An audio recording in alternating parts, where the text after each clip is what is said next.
I broke up with you. I ghosted you. But you need to hear yourself when you sleep. You snore like an old lady. You lack simple hygiene, decency, and above all, you think a great time in bed means you're worth loving. Jesus. Beats me now. Welcome to another riveting recap here on Naija Film Recap, where we delve into the stories that make us reflect, laugh, and sometimes cry. Today, we're diving into Chess, a tale that beautifully explores the complexity of love, personal growth, and the battle for independence. Follow Ifunanya Okoye, a woman navigating the tough intersection between career, love, and societal pressures, in a movie that reminds us that sometimes life's greatest moves aren't on the chessboard, but in our hearts. So, grab your favorite snack and let's dive into this game of life. The movie Chess opens with Ifunanya Okoye, a brand strategist, caught between the demands of her career and the pressures of her personal life. Nearing 30, she feels the weight of societal expectations pressing in on her. For her birthday, she plans a quiet but intimate dinner, booking a table for two in a candlelit restaurant. Her day starts to unravel when her mechanic tells her the car won't be ready for weeks. Forced to rely on Uber, she brushes it off, determined not to let the setback ruin her evening. But this minor inconvenience sets the tone for a night of disappointments and reflection. As she gets ready, her phone buzzes with a notification from her ex, Emmanuel. His message is cold and impersonal, just HBD, alongside an old photo he once uploaded. The thoughtless gesture reminds her of the hollow connections she's endured in past relationships. Soon after, she notices that a friend has also posted outdated pictures of her online, unintentionally stirring up more frustration about how others see her life. Then comes the call she dreads every year. Her mother, praying passionately that Ifunanya will soon marry. Her mother's words sting, reducing her birthday wish to a plea about her womb and marital status, dismissing her career achievements and personal growth. It's a familiar script that leaves Ifunanya feeling trapped between resentment and guilt. But the heaviest blow of the night comes from the man she thought she could rely on, her current boyfriend. She waits for his call or a simple birthday text, but nothing comes. Clinging to hope, she convinces herself it must be part of a surprise. At the restaurant, she sits alone at the table she reserved, champagne and cake laid out in front of her. She raises a glass to herself, forcing a smile while silently waiting for him to arrive. But the minutes turn into hours, and he never shows up. Ifunanya's solitary birthday becomes a reflection of her deeper struggle. The unfulfilled desire for genuine love, the constant societal pressure to marry, and the haunting cycle of broken expectations. Ifunanya's birthday takes another unexpected turn when she receives a message on X from a man. He wishes her a belated happy birthday. His message thoughtfully written with coherent spelling, which catches her attention. The message seems promising, and they quickly strike up a conversation. His maturity and effort are refreshing, providing Ifunanya with a glimmer of hope that she might finally meet someone worth her time. Their interaction eventually leads to a real-world meeting. Ifunanya, cautiously optimistic, agrees to meet him in person for dinner. The two meet at a restaurant, and initially, things seem to be going well. He is charming and articulate, but as their conversation progresses, Ifunanya realizes there are cracks in the facade. Ifunanya begins talking about feminism, in a way that feels dismissive and patronizing, which deeply frustrates Ifunanya. His failure to understand the complexities of gender equality, particularly in relationships, becomes a major red flag for Ifunanya. Feeling uncomfortable and eager to escape, Ifunanya decides to excuse herself under the guise of needing to use the restroom.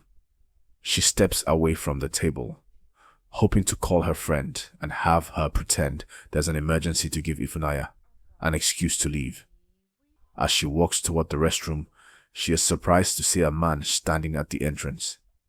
It is none other than Adam, a familiar face from her past. Adam, with a confident but nonchalant demeanor, is stepping into what Ifunanya assumes is the women's restroom.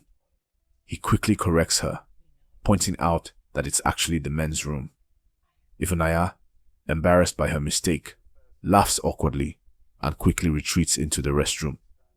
This brief but unexpected encounter with Adam plants a seed of curiosity in Ifunanya's mind. However, she quickly returns to her date, still feeling uneasy. As Ifunanya waits for her friend to call her back with the emergency excuse, she grows increasingly frustrated with Ifunanya. The date is dragging on, and she realizes this might be another instance of wasted time. Just as Ifunanya is about to give up, Adam reappears. This time, not as an awkward stranger in the restroom, but as a savior. Adam approaches Ifunanya's table, pretending to be a long-lost friend from college, someone she hasn't seen in years. He smoothly integrates himself into the situation, rescuing Ifunanya from the exhausting date. The turning point in Ifunanya's life arrives the moment she steps into the office and comes face to face with Adam. The same man from her chaotic weekend is now her new boss. What began as an awkward personal encounter suddenly shifts into something far more complicated, a professional power play. Adam introduces the company's next big campaign, Future Forward. It's high profile, high stakes, and the pressure is crushing. For Ifunanya, this project isn't just another job, it's her chance to prove herself. She's tasked with auditing the entire strategy, exposing its flaws, and creating a plan that doesn't just satisfy clients, but captivates an entire audience. But the air between them is thick. Their history lingers in every glance, every word unsaid. Adam pushes, testing her resolve, questioning her decisions. Ifunanya, though tempted to snap back, swallows her pride. Inside, her thoughts run wild. Don't curse your boss. Don't throw the stapler. Smile like an employee with bills to pay. She knows she has no choice but to play the game. The restaurant's lights dim, and the atmosphere shifts. This time, Ifunanya and Adam aren't sparring with each other.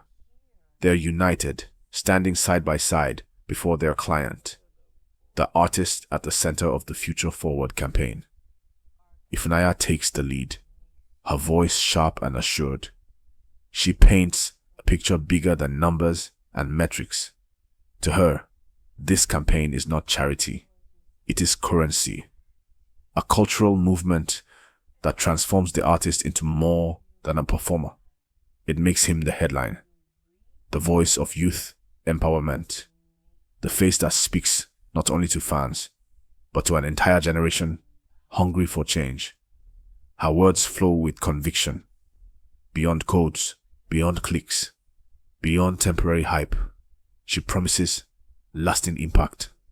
For the artist, this is not just another endorsement deal. It's legacy. The client leans in, intrigued but cautious. Years of empty promises have made him skeptical, but Adam backs Ifunanya with calm authority, tightening the frame of her bold vision into something concrete. He lays out the structure: 1 month probation, a controlled budget, proof of delivery before expansion. It's risk, but calculated risk. For a moment, Silence fills the room. Then the artist nods, seeing his own reflection in the campaign.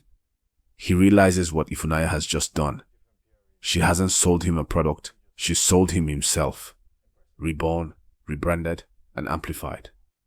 Adam glances at Ifunanya, hiding his admiration behind a smirk. She's just sold the idea to the very man who thought he couldn't be sold. Impressive. And with that, Future Forward is no longer just a proposal. It's alive. After the meeting, Ifunanya's heart sank. Across the restaurant, she spots her ex, laughing, relaxed, and seated with another woman. The sting of betrayal boils over, and before she can stop herself, she storms toward him. Words fly, sharp and bitter, echoing in the crowded space. A confrontation in public, fueled by hurt and humiliation. But the outburst leaves her breathless, drained, and exposed. Her ex dismisses her, and the room's whispers cut deeper than the argument itself. For Ifunanya, it feels like hitting rock bottom. Then Adam steps in, not to console her, but to challenge her. He doesn't offer sympathy. Instead, he compares her love life to a game of chess. Painful as it sounds, his words strike a chord. To Adam, she has been playing like a pawn, reactive, predictable, moving in straight lines, exposing her emotions without strategy. Queens, he reminds her, don't react. Queens plan. Queens command the board. The lesson unfolds with brutal clarity. Rule 1. Stop chasing pieces that aren't on your level. Energy must be matched or surpassed. Silence can be an answer. Ignoring can be a strategy.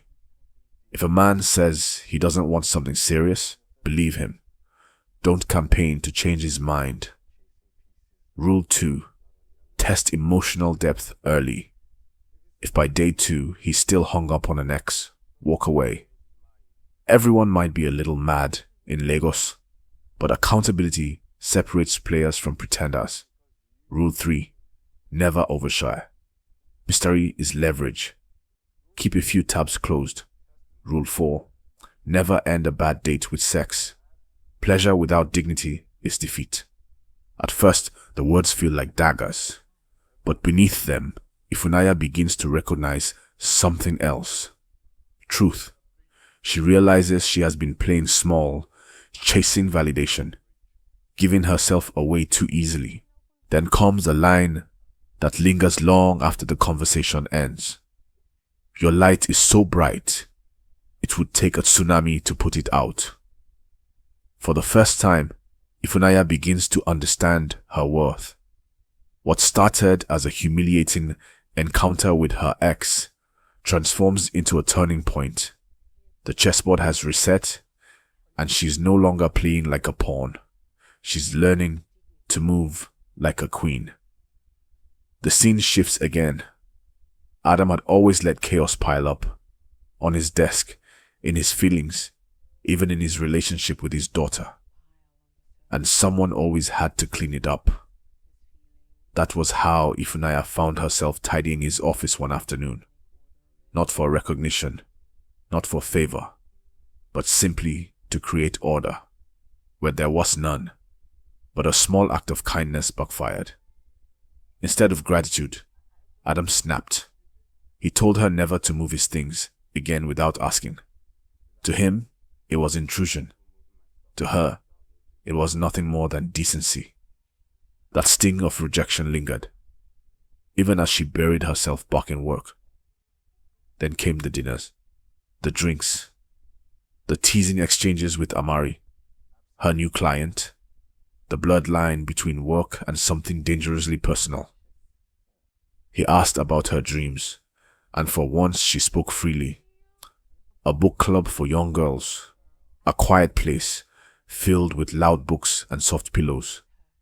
He told her he'd write fiction if no one was watching, peeling back a layer she never thought he would reveal. For a while it wasn't sparks or tension, it was ease. And after weeks of pressure, that ease felt dangerous in the best way. But ease didn't last.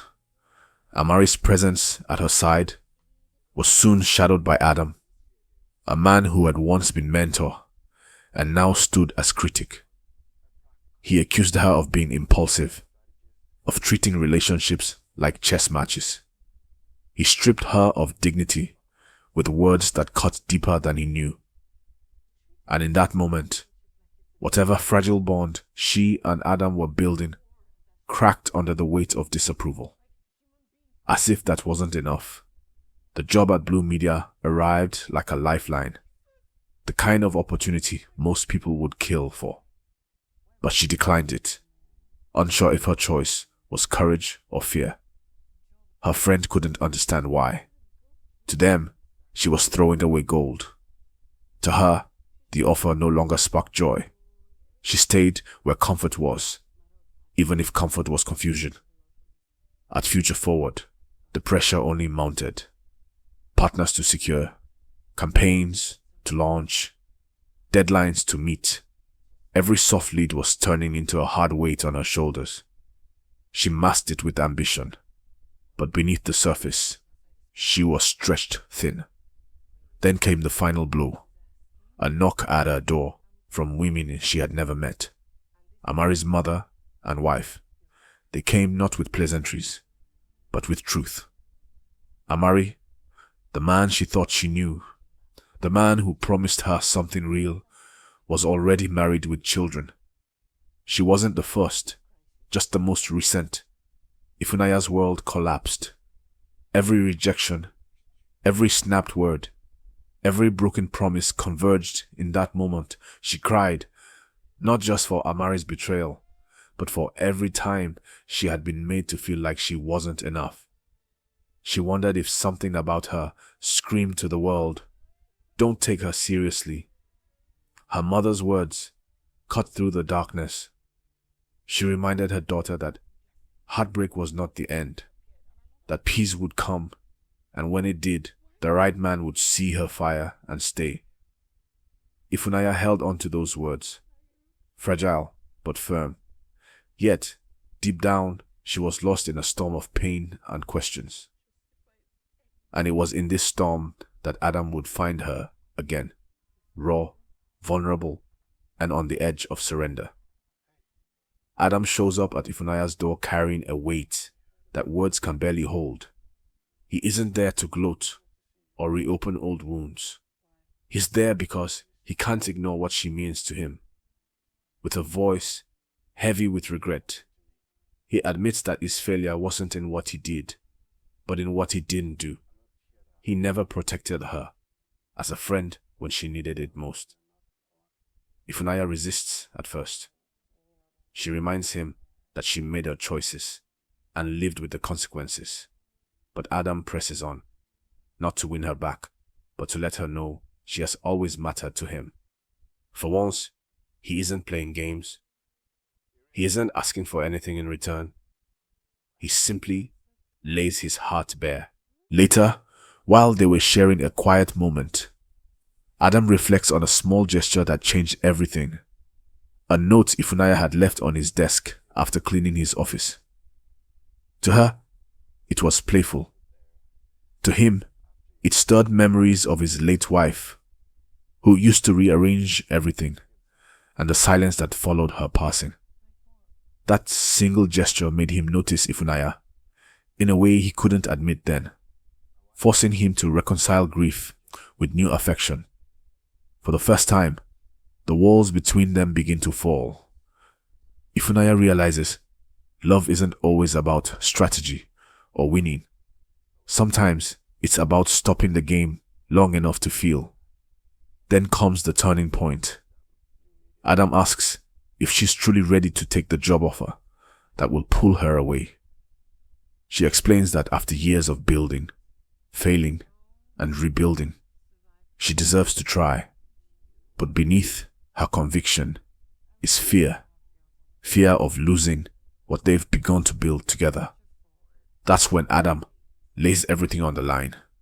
With a trembling honesty, he tells her she has changed him, that she never chased him, she challenged him. She never waited to be chosen. She chose herself. And somehow, in choosing herself, she chose him too. Then, in the most vulnerable move of his life, Adam proposes, not as a competitor across a chessboard, but as a teammate standing beside her. He asks Ifunanya to be his chessmate for life. Her answer is yes, not because she's surrendering, but because she finally understands that true strength lies in vulnerability, and true love is never a game of winning or losing.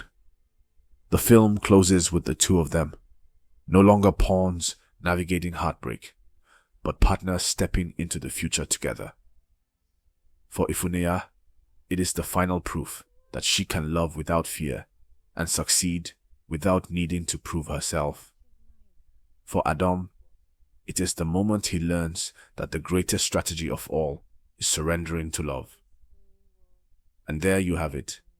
Chess is a stunning reminder that love isn't a game to be won or lost, but a journey to be shared.